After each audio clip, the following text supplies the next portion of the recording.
লাইলাতুল বরাত বা শবে বরাত এই নামে কোনো নামাজ নাই, শবে বরাতের নামে কোনো নামাজ নাই। নামাজ তো সারা বছর পড়বেন। আল্লাহ বলছেন, গোলাম রে তোমরা জানো না তোমাদের কাছে শবে বরাতের কি দাম। দুনিয়ার জমিনে এক একটা রাত্রের তোমাদের কাছে অনেক দাম। তোমরা জানো না পুরা বৎসরের রাত্র মিলাইয়া যেই দাম, আমি আল্লাহর কাছে প্রত্যেক জুমা বারের রাত্রের এক একটা মিনিটের তার চাইতে বেশি দাম।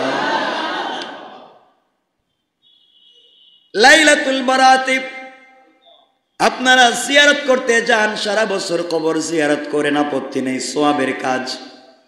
কিন্তু দল বেঁধে গেলেন, বাতি নিয়ে গেলেন, গোলাপ জল নিয়ে গেলেন, ওগুলা কি? আপনি তো গোলাপ জল ডাললেন গুরুস্থানের উপরে, তো নিচের অবস্থা কে জানে? কথা বলেন। আমরা কই ডালতেছি? মাটিতে না? মাটিতে কিছু আছে না মাটির ভিতরে? ভিতরের খবরটা নিলেন না। মোমবাতি যদি জ্বালাতেই হয় গুরুস্থানে খনন করে ভিতরে জ্বালান। মনে রাখবেন এগুলা করে কোনো লাভ নাই। আমার আল্লাহ বলেছেন, কিতাবুন আনজালনাহু ইলাইকা লিতুখরিজান নাসা মিনাজ যুলুমাতি ইলান নূর।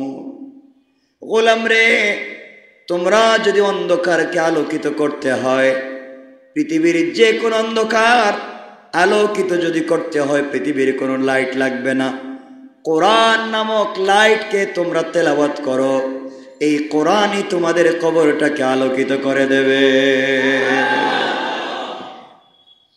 আমি এই ঘটনা আগেও বলেছি, আপনাদেরকে 1-2 মিনিটে বলে দেই। আমার বন্ধুগণ, আল্লাহর এক গোলাম ইন্তেকাল করেছে। ইন্তেকাল করবার পরে কবরে রাখা হয়েছে। সন্তানগুলা কবরে রেখে দিয়ে চলে এসেছে। বাড়িতে এসে সন্তানগুলা সম্পত্তি বন্টন শুরু করেছে। গেল সপ্তাহের খবর আপনারা সকল পত্রিকা, টেলিভিশন, সোশ্যাল মিডিয়া দেখেছেন। বাবা মারা গিয়েছে, ছেলে মেয়ে মিলা বাবার লাশ আটকায় রাইখা দিছে। দেখছেন? বাবার লাশ আটকায় রাইখা দিছে। বাবার লাশ দাফন করতে দেয় না। ছোট ছেলে বলছে, আগে সম্পত্তি বন্টন করো, নচেত কবরে যাইতে দিব না। কার জন্যে সম্পত্তি রেখে যাও রে গোলাম? কার জন্যে দুনিয়াগুলো করে যাও? ও গোলামের দল, দুনিয়ার জমিনে কার জন্যে তুমি এত কিছু করলা?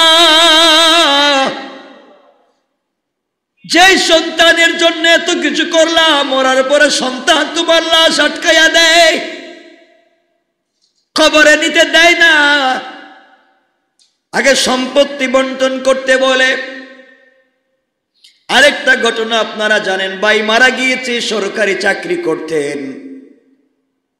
বোনেরা লাশ দাফন করতে দেয় নাই, অ্যাম্বুলেন্সে রাইখা দিছে। যেখানে কবর দেওয়ার কথা কবর দিতে দেয় নাই, বোনরা বলছে আমরা এই কবরে জায়গা পাই। কি মনে করলেন? কার জন্য সম্পত্তি করে যাও? কসম, তোমার সন্তান তোমার দিকে চোখ রাঙ্গাইয়া কথা বলতে 1 মিনিটও লাগবে না। তোমার ভাইয়েরা ঘাড় ধরে তোমাকে বের করে দিতে 1 মিনিটও লাগবে না। যারা বৃদ্ধ হয়েছেন তাদেরকে জিজ্ঞাসা করেন, সন্তানের কাছে তারা কত অবহেলা। সন্তান যত টাকাওয়ালা হয়, বাবার ভিতরে ভয় তত বেশি হয়ে যায়। কারণ সন্তান বাবাকে মানতে চায় না।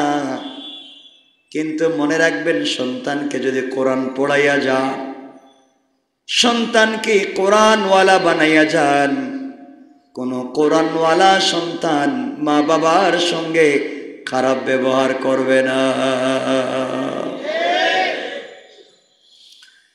আল্লাহর এক গোলাম ইন্তেকাল করেছে, কবরে তাকে রেখে দেওয়া হয়েছে। আত্মীয় স্বজন সবাই যার যার মতো করে চলে গিয়েছেন। সন্তানেরা দুনিয়ার সম্পদ নিয়ে কাড়াকাড়ি করে, স্ত্রী আর একটা ছেলেকে বিয়ে করে অন্য জায়গায় সংসারী হয়ে গিয়েছে। মেয়েগুলাও তাদের স্বামী পেয়ে, সন্তান পেয়ে মা বাপকে বলে যায়। বাইরে একটাবার চিন্তা করলেন না, একটাবার চিন্তা করলেন না আপনি আপনার ছোট্ট বাচ্চাকে যতটুকুন ভালোবাসেন তার প্রতি আপনার যতটুকুন টান, আপনার প্রতি আপনার মা বাবারও টান তার চাইতে কম ছিল না। আজ মা বাবা বুড়া হয়ে গিয়েছেন, খবর নিতে পারো না, একটাবার খবর নেও না।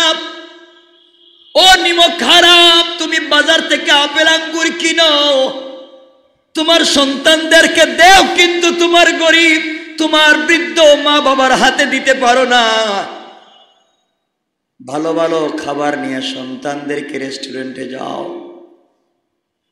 এক সময় তুমিও ছোট ছিলা, তোমার বাবার যতটুকুন তৌফিক ছিল বাজার থেকে নিজে না খাইয়া বাদাম এনে তোমারে খাওয়াইছে। তোমার জন্য বাজার থেকে বাবা আইসক্রিম আনছে, সব তোমার জন্য করছে। আজকে তোমার টাকা হয়েছে, তুমি তোমার সন্তানদেরকে নিয়ে ঘুরো, কিন্তু মা বাবার খবর নেও না। তুমি দামি গাড়ি দৌড়াও, তুমি দামি পোশাক পরো, মা বাবার জন্য করতে পারো না নিমক হারাম। মনে রাখবা, তুমি আজ যা করতেছো তোমার সন্তান তোমার সঙ্গে তাই করবে। এই জন্য আল্লাহর এই গোলাম ইন্তেকালের পরে কবরে যখন তাকে রেখে দেওয়া হয়েছে, সবাই তো যার যার মতো করে চলে গিয়েছে। আল্লাহর গোলাম কবরে রেখে দেওয়ার পরে যখনই মারা যান, আপনি আর আমি যদি রাত্রে মারা যাই, কবরে যখন তোমাকে আমাকে জিন্দা করা হবে তখন হবে আসর মাগরিবের টাইম। পৃথিবীর যে কোনো জায়গায় যে কোনো সময় মারা যান, কবরে জিন্দা করবেন আসর মাগরিবের টাইমে। কিয়ামত যেদিন হবে সেদিন আসর আর মাগরিবের সময় কিয়ামত হবে। কিয়ামত যেদিন হবে কেউ বলতে পারবে না। কেউ তার বন্ধু বান্ধবদেরকে নিয়ে মদের বারে আড্ডা দিচ্ছে, তুমি তো তোমার সন্তানকে নিয়ে মাঠে খেলা করতেছো, হয়তো তুমি গাড়িতে বসে ড্রাইভিং করতেছ। দুনিয়ার কাজে কে কোন জায়গায় ব্যস্ত থাকবো না জানাইয়া একদিন কিয়ামত শুরু হয়ে যাবে। আমার বন্ধুগণ, আসর আর মাগরিবের মধ্যখান সময়ে আল্লাহর গোলামদেরকে যখন আল্লাহ ঘুম থেকে উঠাবেন, কবরের ভিতরে উঠাবেন, গোলাম কবরের ভিতরে জিন্দা হয়ে দেখবে সূর্য লাল হয়ে যাচ্ছে, সূর্য ডুবে যায় মাগরিবের সময়। আল্লাহর গোলাম দুনিয়ার জমিনে যদি নামাজি হয়, ডাক দিয়া বলবে, কই আছো আমার ছেলে, কোথায় আমার মেয়ে, কোথায় আমার নাতি আর নাতিন কোথায়? তোমরা আমাকে অজুর পানি দাও রে, দেখতেছি মাগরিবের সময় হয়ে যায়, আমি এখনো মনে হয় আসরের সালাত পড়ি নাই, তোমরা আমাকে সুযোগ দাও। আল্লাহ ফেরেশতাদেরকে বলবেন, ফেরেশতারা তোমরা আমার গোলামকে জানাইয়া দাও, গোলাম যেন ইন্তেকাল করে কবরে এসেছে, এখানে নামাজ পড়া যায় না। আমার গোলাম কবরের ভিতরে এসেও নামাজের পাবন্দি করতে চায়। ফেরেশতারা তোমরা সাক্ষী থাকো, কথা দিলাম আমি আমার গোলামকে মাফ করে দিলাম। আমার বন্ধুগণ, আর যারা আল্লাহকে চিনবে না, আল্লাহকে বুঝতে পারবে না, তারা তখন বিপদের সম্মুখীন থাকবে। এমন এক আল্লাহর গোলামকে আসরের মাগরিবের মধ্যখানে কবর থেকে উঠানো হলো। ফেরেশতারা কবরের ভিতরে ঢুকে গেলেন, ডাক দিয়া বললেন, বলো আমার রব্বুকা, তোমার রবকে। সারা জিন্দেগি মুখের ভিতরে রবের নাম ছিল না, কবরের ভিতরে কেউ তোমাকে মনে করাইয়া দিবে না। গোলাম এদিক সেদিক তাকায়, কেউ নিয়ে আসে, কেউ যে নাই। জিজ্ঞাসা করছে, ওয়ামা দীনুকা ওয়ামান নবিয়ুকা, অথবা মান হাদার রাজুল আল্লাযী বুইসা ফীকুম, তোমার ধর্ম কি, তোমার নবীর নাম কি? অথবা আল্লাহ রসুলে পাকের ছবি উঠাইয়া বলবেন, এই যে ফেরেশতারা বলবেন, মান হাদার রাজুল, এই লোকটারে কি চিনো? আল্লাযী বুইসা ফীকুম, যা তোমাদের কাছে পাঠানো হয়েছিল। তোমার নেতা ছিল শয়তান, তোমার নেতা ছিল ঘুষখোর, সুদখোর আর বদমাইশ। তুমি রসুলকে চিনবা না, কিন্তু তুমি যদি সুন্নতের পাবন্দ হও, তুমি আর আমি যদি আল্লাহওয়ালা হই, যখনই রসুলের সূরত দেখানো হবে বলবেন, মান হাদার রাজুল, এটাই চিননি। তখন সবাই যদি সুন্নতের পাবন্দি হয়, তখন বলবে, ইনি আর কেউ না, ইনি তো আমার কলিজার টুকরা দরদি বিশ্ব নবী।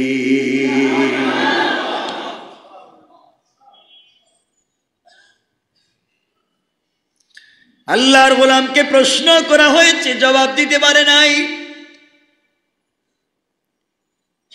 ফেরেশতারা দাঁড়াইয়া গেলেন। এমন সময় 70 জন ফেরেশতা কবরের ভিতরে ঢুকবেন, যাদের চোখ থাকবে অন্ধ, হাতের মধ্যে লোহার মুগুর। আরো 70 জন ফেরেশতা ঢুকবেন, যাদের চোখ আছে কিন্তু কানে শুনে না। আরো 70 জন ফেরেশতা ঢুকবেন, কানেও শুনে, চোখেও দেখে, কিন্তু মুখ দিয়ে কথা বলতে পারে না। ভাইরে, এমন সময় তুমি দেখবা বিষাক্ত 70টা সাপ কবরের ভিতরে ঢুকে গিয়েছে। কবরের চতুর্দিকে আগুন লেগে গিয়েছে। তোমার কবরের ভিতরে রক্তের ফুটা পড়ে গিয়েছে, দুর্গন্ধ হয়ে যায়। আল্লাহর গোলাম এমন সময় তাকাইয়া দেখে কবরের মাটি এত দূরে চলে গিয়েছে, চোখে দেখা যায় না। অনেক দূরে চলে গিয়েছে, কবর বিশাল বড় হয়ে গিয়েছে। এমন সময় আওয়াজ হচ্ছে, কবরের ভিতরে আওয়াজ হচ্ছে, কবর রে একটু জোরে চাপ দে, যেন একদিকের হাড় আর একদিকে ঢুকে যায়, পাঁজরের হাড্ডি গুলা যেন গুঁড়া হয়ে যায়। যুবক চোখের পানি ছেড়ে কাঁদতেছে আর ডাক দিয়া বলছে, আল্লাহ, কেউ নাই। যেই সন্তানদের জন্য এত কিছু করলাম, আজকে সন্তানেরাও আমারে চিনে না। আমি যে সারা জীবন কষ্ট করে সম্পত্তি জমাইলাম, তারা কিন্তু মাটির উপরে সম্পত্তি বুক দখল করতেছে, বন্টন নিয়ে মারামারি করে। আর আল্লাহ, আমি তো কবরের ভিতরে বিপদে কেউ দেখতেও আসলো না। গোলাম যখন কান্না করতেছে, গোলাম কান্না করতেছে, আরে আল্লাহ, ভাই বোনের জন্য কত সুন্দর ঘরবাড়ি বানালাম, ভাইদেরকে এস্টাবলিশ করলাম, বোনদেরকে ভালো জায়গায় বিয়ে দিলাম। আজ আমি কবরে নিব, খারামের মতো কেউ খবর নেয় না। মা বাপ পর্যন্ত আজকে আমার খবর নেয় না। এমন সময় কবর দ্রুত গতিতে আসতেছে, এই লোকটাকে চাপা দিবে, একদিকের হাড় অপর দিকে ঢুকে যাবে। লোকটা এমন সময় চিৎকার দিয়ে আল্লাহকে ডাক দিয়া বলবে, আল্লাহ, আমার যে কেউ নাই, কেউ বাঁচাবে না।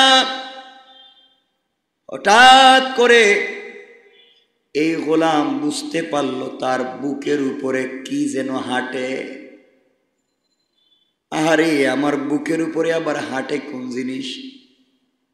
কবরের ভিতরে তো কিছু ঢুকবার সুযোগ নাই। তাকায়া দেখে সবুজ একটা ছোট্ট পাখি তার বুকের উপরে হাঁটাহাঁটি করতেছে। গোলাম কাঁদতেছে আর বলতেছে, পাখি, অক্সিজেন আসার কোন পথ নাই, তুমি কেমনে আসলা? তুমি কে? তুমি কেমনে এখানে আসলা? আল্লাহ পাখির জবান খুলে দিবেন। পাখি বলবে, গোলাম রে, আমি দুনিয়ার গাছের ডালে ডালে বসা সাধারণ কোনো পাখি না। দুনিয়ার জমিনে তুমি যে রাত্রবেলা সূরা মুলক তিলাওয়াত করতে,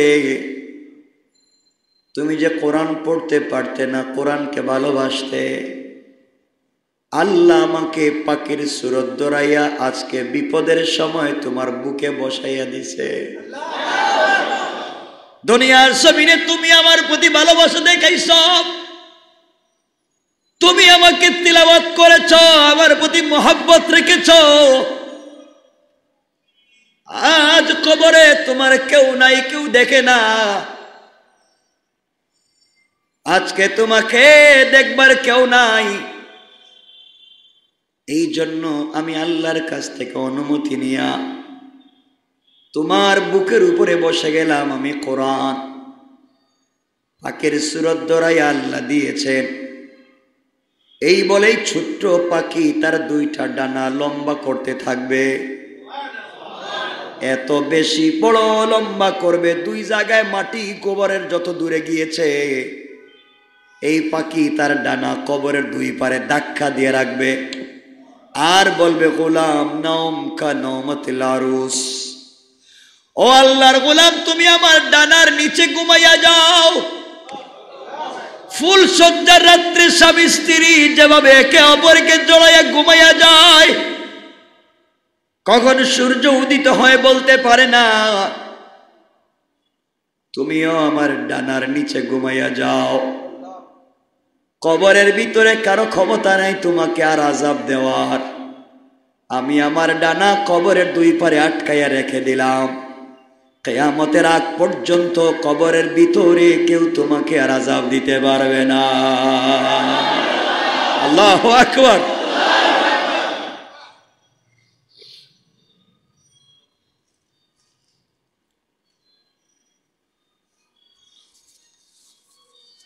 এই কোরআনকে চিনো? কোরআন ডাক দিয়া বলতেছে, গোলাম, তুমি দুনিয়ায় আমাকে তিলাওয়াত করেছ, তুমি ভালোবেসেছ, আমি কি একটু ভালোবাসা দেখাতে পারবো না? তোমাকে শুধু কবরে বাঁচানোর দায়িত্ব আমার না। আমি কথা দিলাম, আমি কোরআন কথা দিলাম, মিজানে যদি তোমার কোন বিপদ হয় আমি কিন্তু পাল্লায় উঠে যাব। পুলসে রাতে যদি তোমার কোনো বিপদ হয় আমি আল্লাহর সঙ্গে ওখানে কথা বলবো। যে আমাকে ভালোবেসেছে তাকে যতক্ষণ পর্যন্ত জান্নাতে না নিব ততক্ষণ পর্যন্ত আমার সুপারিশ বন্ধ হবে না। সুবহানাল্লাহ জোরে পড়ে। এখন আপনারা বলেন কার সাথে সম্পর্ক রাখবেন? আপনারাই জানেন। সবাই একটু বলেন না, আমরা বন্ধু বানাবো কাকে? সবাই বলেন কাকে? বাইরে কোরআন কোন জিনিস বুঝবা, মরে দেখো কোরআন কোন জিনিস, মরে দেখো। এই জন্যে বললাম কোরআনকে বইলা যাইও না। কোরআন ডাক দিয়া বলবে, গোলাম, আল্লাহর কাছে আমি বলবো, যদি আল্লাহ তোমাকে জান্নাত দিতে না চায়, আমি কোরআন আল্লাহরে বলবো, আল্লাহ আপনি বলেন আমি আপনার কোরআন কিনা, বলেন আপনি আমি আপনার কালাম কিনা, বলেন আপনি কি আমাকে কোনোদিন তিলাওয়াত করেন নাই? আল্লাহ আপনি যে জিনিস তিলাওয়াত করছেন তোমার বান্দা তো এই জিনিসটাই তিলাওয়াত করছে। তুমি যে জিনিসকে তেলাওয়াত করেছো তোমার বান্দা তো এই জিনিসটাকে ভালোবেসেছে। আল্লাহ তুমি যতক্ষণ পর্যন্ত এই গোলামকে মাফ না করবা তুমি ততক্ষণ পর্যন্ত আমাকে আলাদা করতে পারবা না। আল্লাহ বলবেন গোলাম জাহান্নামে যা। কোরআন বলবে আল্লাহ এই গোলামকে যদি জাহান্নামে দিতে হয় আমাকে সাথে দেওয়া লাগবে। আল্লাহ বলবেন না না, আমি কোরআন কেমনে জাহান্নামে দেই? কোরআন বলবে আপনি যেমন আমাকে ভালোবেসে জাহান্নামে দিতে চান না, আমাকে যে লোকটা ভালোবেসেছে আমিও তাকে জাহান্নামে দিতে দিব না। এজন্য কোরআনকে দুনিয়ায় ভালোবাসেন, পড়বার চেষ্টা করেন, পড়তে না পারলে বুকের সঙ্গে লাগায় চুম্বন করেন, চোখের পানি ছেড়ে কোরআনের প্রতি ভালোবাসা তৈরি করেন। এই জন্যে আল্লাহ রব্বুল ইজ্জত ওয়াল জালাল বলেছেন গোলাম যারা কোরআনের প্রতি ভালোবাসা রাখে, যারা কোরআনকে ভালোবাসে তোমরা তাদের থেকে বিচ্ছিন্ন হয়ে যাইও না। কোরআনওয়ালাদের সাথে থাকো, আল্লাহওয়ালাদের সাথে থাকো। আমি আমার সাথে থাকতে বলতেছি না, ভালো মানুষের সাথে থাকো, যার কাছে গেলে আল্লাহর কথা স্মরণ হয়, যার চেহারার দিকে তাকালে রাসূল পাকের কথা স্মরণ হয়ে যায়, যার কাছে গেলে জান্নাতে যাওয়ার আশা জেগে যায়, যার সংস্পর্শে গেলে জাহান্নাম থেকে বাঁচবার আশা জাগে। আল্লাহ বলছেন তোমরা তাদের থেকে বিচ্ছিন্ন হয়ে যাইও না। এজন্য আল্লাহ বলছেন ওয়ালা তাকুনু কাল্লাযীনা তাফাররাকু, তোমরা কোনো সময় বিচ্ছিন্ন হয়ে যাইও না। এরপরে বলছেন ওয়াখতালাফু মিন বাদি মা জাহুমুল বায়িনাত, নিদর্শন সমূহ আসার পরেও তোমরা বিরোধিতা কইরো না। আপনারা জানেন এই লোকটা সত্য বলতেছে, এরপরে বিরোধিতা করবেন না। সত্য জানবার পরে কোনো সময় বিরোধিতা করতে যাইয়েন না, অসত্যের সাথে কোনো সময় সম্পর্ক করতে যাইয়েন না। আল্লাহ বলেছেন গোলাম রে, তোমরা যদি সত্য জানবার পরেও বিরোধিতা করো, আল্লাহ রব্বুল ইজ্জত ওয়াল জালাল বলছেন ওয়া উলাইকা লাহুম আযাবুন নাযীর। আল্লাহ রব্বুল ইজ্জত ওয়াল জালাল বলেছেন গোলাম রে, তাদের জন্য রয়েছে ভয়ঙ্কর আযাব। এরপরে আল্লাহ বললেন ইয়াউমা তাবিয়াদ্দু ওয়ুজুহু ওয়া তাসওয়াদ্দু ওয়ুজুহ ফাআম্মাল্লাযীনা আসওয়াদ্দাত ওয়ুজুহুহুম আকফারতুম বা'দা ঈমানিকুম। আল্লাহ বলতেন সেদিন কোন কোন মুখ উজ্জ্বল হবে।